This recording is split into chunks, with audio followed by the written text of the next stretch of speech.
always start with a sip. Where are we at? What are we doing? How's everybody doing on this fine evening? How's the harping where y'all are from? I built a couple harps today. I'll probably show these again when some people show up. I fire tempered these. Let's see, knock these off. Let's get a list on them. I tempered them after I finished building them, and then I let them sit. So we'll see if they adjusted, or sometimes the gaps will grow in, sometimes they'll grow out after you temper them. Take a gander at this. These are the first ones that I've fire tempered, and had one that came out straw colored and purple. And I did one. Came out blue. I think the blue one I should have let the heat off just a little bit before that, because purple comes before blue. Let's get a list on the blue one. Got a B1. I played it right before we went to the haunted house, and it sounded pretty good. It was pretty melodic. Let's see if it still is melodic. Oh, somebody's here. Check this out. I built this today. See if it's still got melodic qualities. That's the thing I've been searching for in my harp builds. Well, I haven't been building much, but did two this afternoon.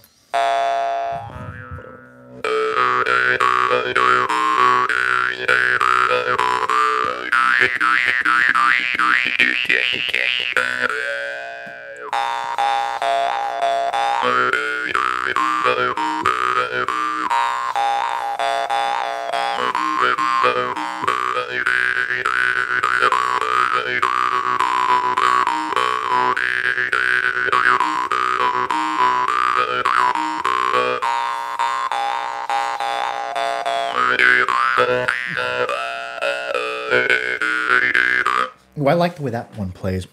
I was pretty pleased with this afternoon's builds. Oh, somebody else showed up. Was just playing this one I built this afternoon. My quest for melodics. Oh, hey Aunt Joanne, how you doing? I'm just showing. This is one of the ones from today's build. I didn't put any pictures on social media of it, but it turned blue. I didn't let off quite in time with the heat, because I've noticed whenever you fire temper like that, the colors will change. And then even after you quit applying heat, they'll keep changing. This one I stopped at purple, and then it turned blue after I let off it, after it sat for a while. But it does have a really good sound.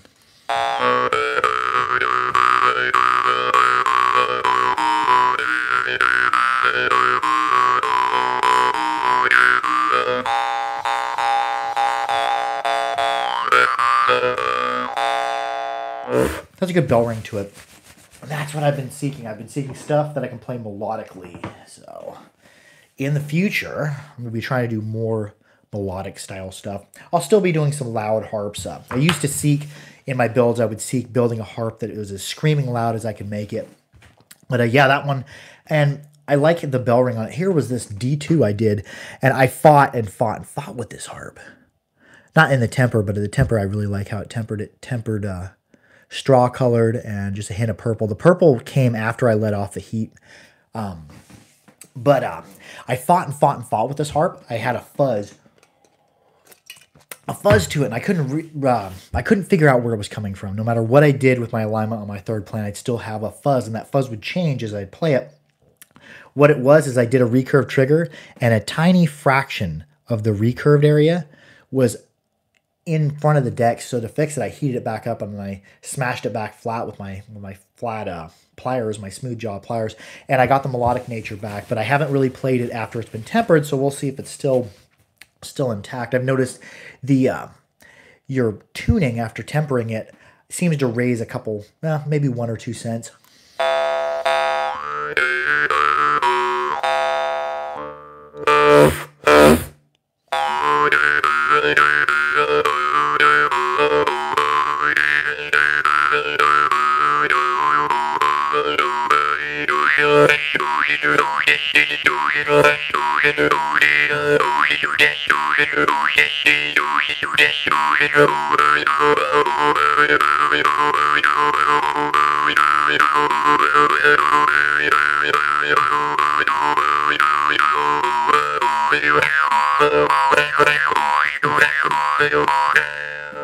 Yeah, I just got lost in that harp. I'm going to put that off to the side. That's going to go live with somebody else.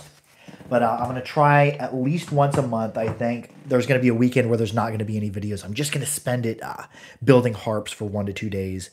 Just here for a while. Maybe next weekend I might just do a live video and not have any pre-recorded videos so that I can spend more time doing some harps. But yeah, I really enjoyed today building harps. And then I had a couple realizations today that really cut down on my time. In videos past, you've seen that whenever I sharpen the decks on harps that I make, I'll have it clamped in this table apparatus I built that fits in the vise. But anyways, I'll have it clamped to there, and I'll use a file to sharpen my decks, and then I'll use a fine stone cylinder bore hone to sharpen them.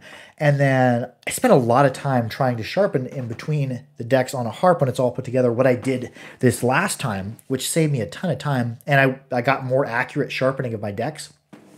Whenever I made my 2 outside bends, like if we consider this is the piece of stock that we're bending, like this harp here has 3 bends in it. It has 1 outside bend here on the frame, 1 outside bend here on the frame, and then just 1 central radius that I went around. So there's only 3 bends in this pattern. Whenever I take a piece of stock, I'll take and I'll do my 2 outside bends first. I'll bend my 2 arms at an angle, and then I'll bend it around a radius to bring those 2 arms back together. What I did this time is I made my 2 outside bends. So if this is my piece of stock, they're bent like this. And then I went ahead and clamped it in the vise because it was easy to get to. I sharpened it with a file, kept the file flat along the deck. So it was really easy to maintain a correct plane when I was sharpening. When I was sharpening them, when they were put together like this, it was a ton of work. Sharpened it up and then went ahead and polished it as well. And then made my other 2 bends without marring my surfaces. That saved me probably 20, 25 minutes in sharpening. So I think it's if I can spend 1 weekend a month building harps, I'm going to have a lot more realizations like that where, you know, something that would normally take 15 or 20 minutes took me probably 4 minutes to do. So hopefully up and coming, if I can build more harps, I'll come to more realizations like that. Anyways, I'm going to play these harps one more time. And one of them, when I was tempering it, temperature came up, I think just a little bit too much. It turned into blue. I stopped tempering, fire tempering this when it turned purple, but after you quit applying heat, it still oxidized. I think that tempering is a oxidation of the outside of the metal that is what caused that color, I think. And at different temperatures, it oxidizes differently. But yeah, this is probably more melodic than the D. The D's got a little bit more fire. This is a B1.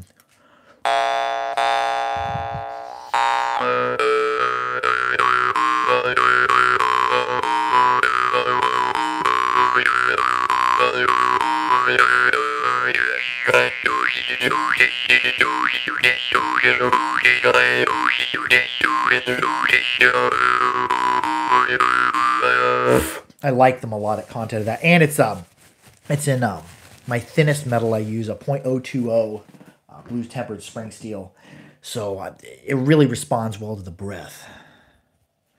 And this one is the D. I'll play the D one more time. I'll get lost in it. I think I tempered it more correctly because it's straw with hints of purple, but that blue one plays buttery smooth. A little bit different trigger shape. On this one, I did just my classic trigger shape that I used to do all the time. Teardrop off a 90. This one was a recurve, but I straightened it back out because the curve of it was fuzzing up my sound.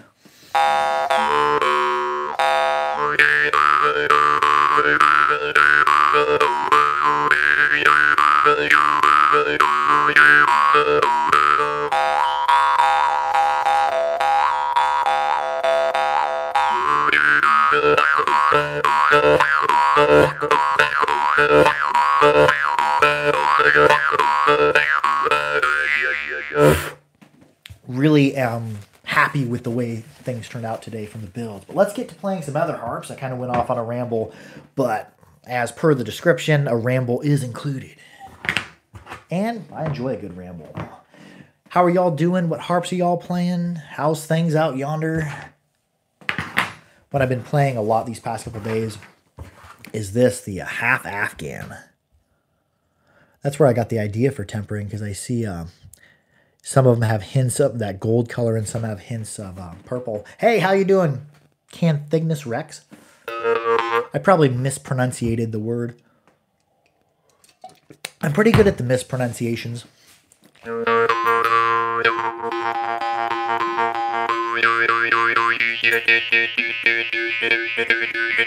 Hey, Wild Bill, how you doing?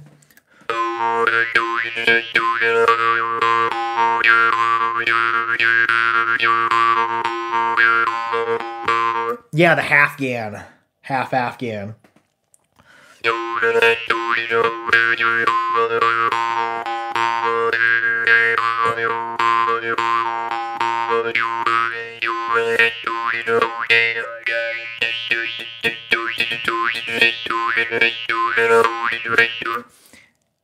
Cathonicus Rex.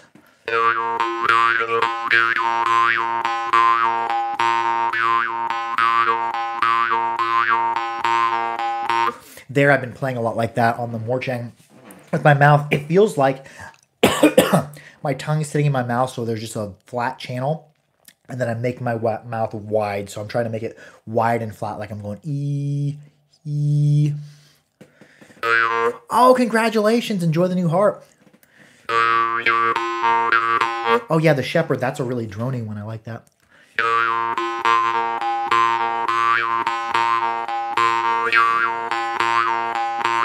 I'm sucking in air, like I'm trying to like keep it in the center of my mouth, like I'm whistling. Or if you, the opposite of that. But I'm keeping my mouth wide and flat. It's a bluegrass harp. Oh, cool.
Oh man, that was a good time. I totally and completely got lost in that. I really like it. I really enjoy it when I can shut myself off from the rest of the world and just play for a little bit. The harp is an instrument. I don't play any other instruments really. I don't play any other instruments well. Somebody says big hello. Oh, howdy from Kansas. How y'all doing? How's the weather down in Australia? Are y'all heading into spring down there? I'm not sure what the climate is or the seasons, the way they're set up in Australia, but yeah, how's the weather out there? Let's see here. What should we play left? Next, after I play for like 3 or 4 or 5 minutes like that, doing breathing patterns, sometimes your brain leaves you a little bit. And it takes a second to get it back. What should we play now? We should play... Oh, wait. I know what I'll play. For those of you just joining us, built a couple harps today. Built a B1 and a D2. And I fire tempered them. Check this out. Well, I really enjoy the way they turned out. Not always do I make a harp and I'm like, I don't like the way this turned out. But today I had pretty consistent results, and I had some breakthroughs on my building as well. Cutting some time out that I normally... This is... we'll do the B1 first. Something bassy. I've been seeking melodics. This one balances melodics and saturation. This is a blue B1. I did kind of my old school trigger, my classic trigger shape at a 90, and then weather and city. Oh, nice. Oh, that is the way. Go out and play it on the ocean. But anyways, here's the B1.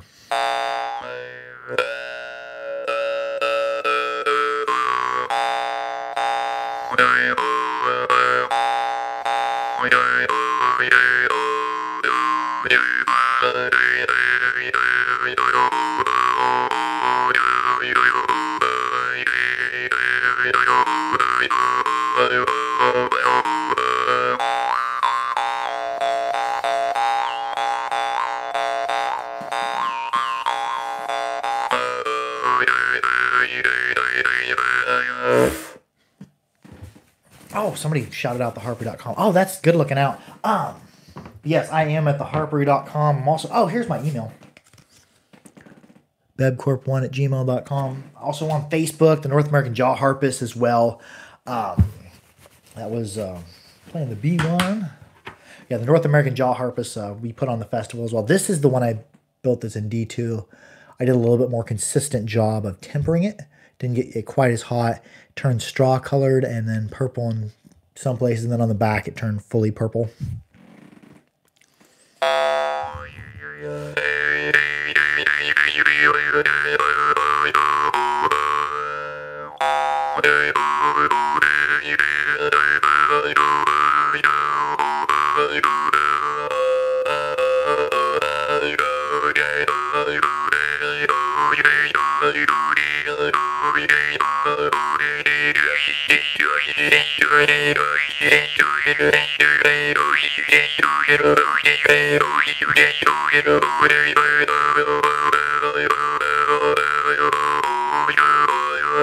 I really like the way the harps turned out today, and hopefully, I'm hoping in the future, in the next year or two, I can kind of phase myself out of heating and air. I do heating and air for a living is my main job, and just have the harpery and just build harps. So anyways, so one weekend and month, and I'll put out a little notice that I probably won't do any videos other than a live upload, just because I want to concentrate at least one weekend a month on the harp building, because I really, really enjoy building.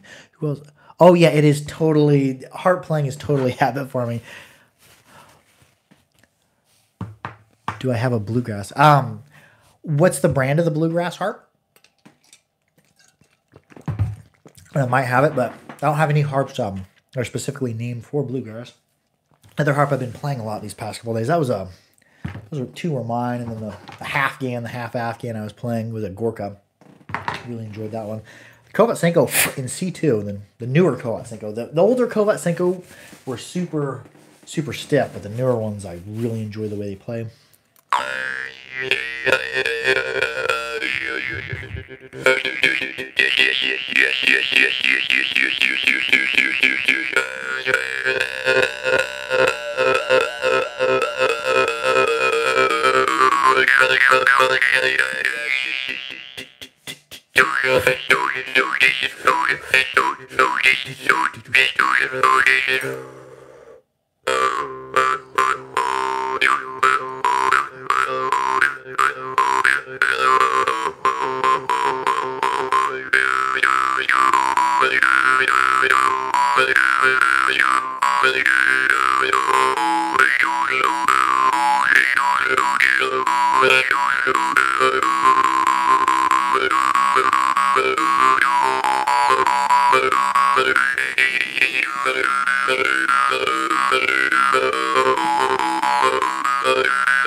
There, I really like. I've been liking the bottom end of the mid range as well this week. The C's and C2 and like B1, A1, G1, stuff like that. Can I explain how to play the harp like that with a lot of muting? Well, it depends. Sometimes I'll do some mute. Sometimes I won't. Yeah. Anyways, I lost track of what I was going to say. But mutes, there's a few different ways to do mutes. You do it with your pinky.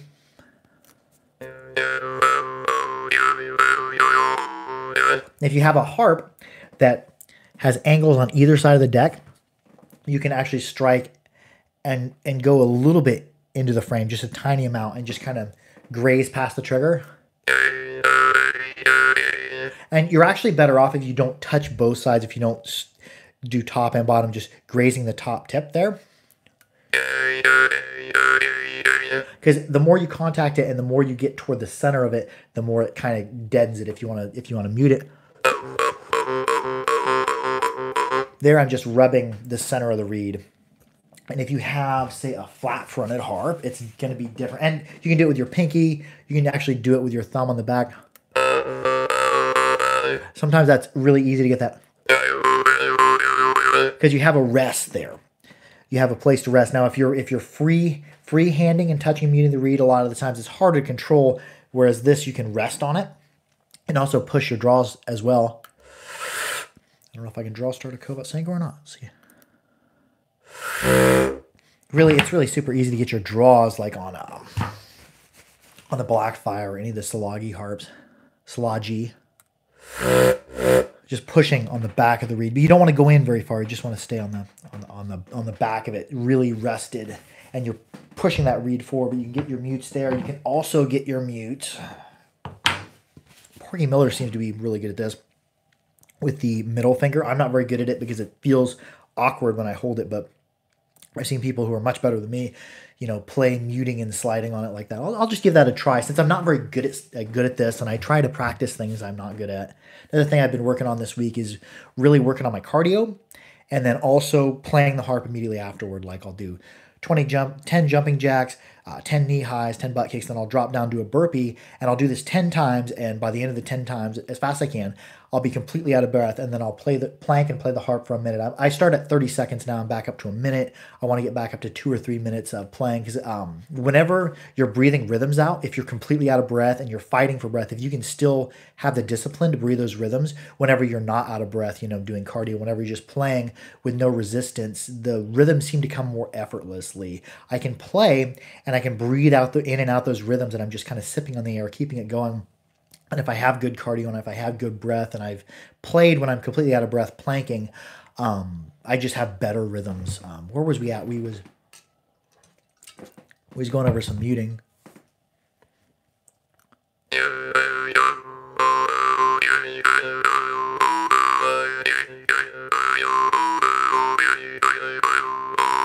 I'm getting almost like a drum beat. And you can get them with the pinky too. I like to punch it with out breath. It works better on certain harps. Some harps, like the Mascos, really respond well to it.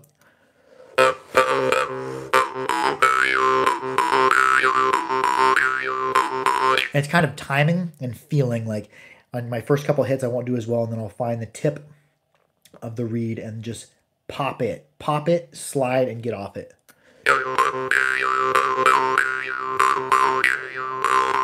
But I wouldn't play muting all the time because I am restricting the resonance of the harp. A harp will play better and it's easier to cradle the melodics if you get it ringing in your mouth. If you're trying to play melodics, and I maybe get better at this in the future, just finding the shapes. I get better melodics if I can play for that first 30 seconds to a minute, building up the resonance. It feels like the resonance in my mouth. And maybe it's not even building up resonance. Maybe it's just finding the proper mouth shapes that amplify these overtones, these melodics that you want in the most efficient way. Because you can be like, change your mouth shape just a little bit and get a harp to sing a bit better. Anyways, what was I even talking about? I got lost. You ever tried playing the way the guy... That's Nico Cornelius. He's another North American jaw harpist. That was actually at the camping at the festival. And this year at the festival, we're going to have, I believe, camping out in the forest. Going to be a gnarly time. So there's going to be more of that, more informal stuff. But that was Nico Cornelius playing. I believe he was playing an Iverson Munarp, and I believe he was playing like a techno beat and doing muting. And Nico's crazy, and he's a crazy fast player too. Yeah, yes. And out at the festival, especially camping, you'll run into so many cool harpists, and you'll have just a wonderful time. That was by far my favorite part of the festival. And next year, we're going to have it more open. What do I want to play? Oh, he's going to talk about muting on flat-fronted harps. Glazerim, I don't even so much go to the reed, because it's the reed is an inset from the front of the harp, from the harp that's made on, square stock or, round stock that's been milled out or filed. You can touch the frame and the reed will come to you. Here, if you touch it in that same location, you'll actually stop the reed because you're touching it at its center point. You want to touch the reed. You want to let the reed come to you and not be touching it at its rested position. So I'll rub the top of the frame. So I'm just barely contacting the reed, and I'm contacting it as it's coming out away. If you contact it when the reed's in the center, it kills it. But if you let the reed come to you, you can get your mutes. Take me a second to find it on this harp.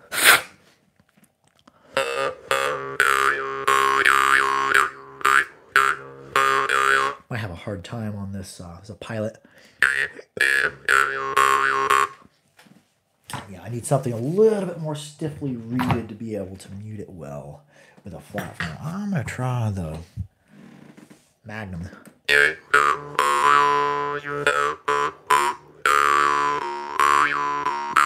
it's a much lighter touch, and I'm looking for it. It's a much lighter touch on the flat fronters. Reach up further. Yeah, there I'm rubbing the topmost part of the frame so the reed's coming out to me and I'm not killing it. If you touch it in the center, it kills it.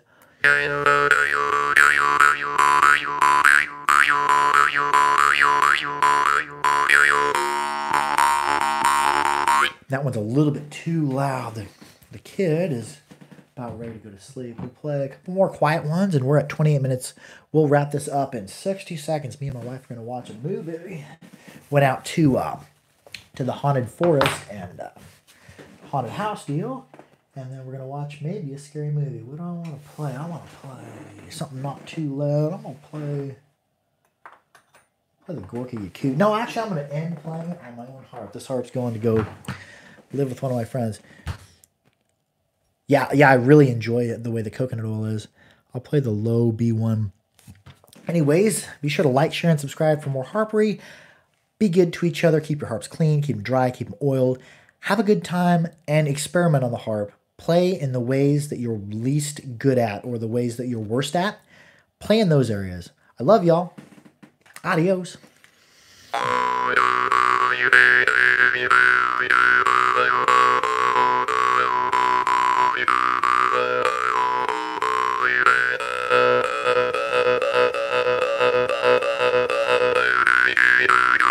We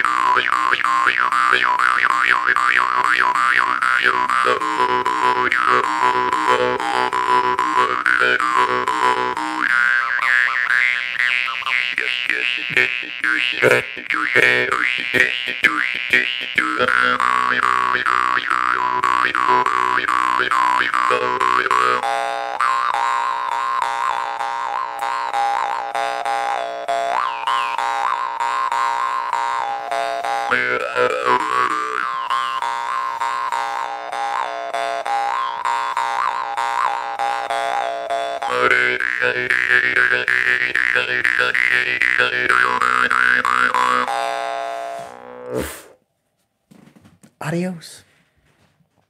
Oh yeah, this is one of the ones I built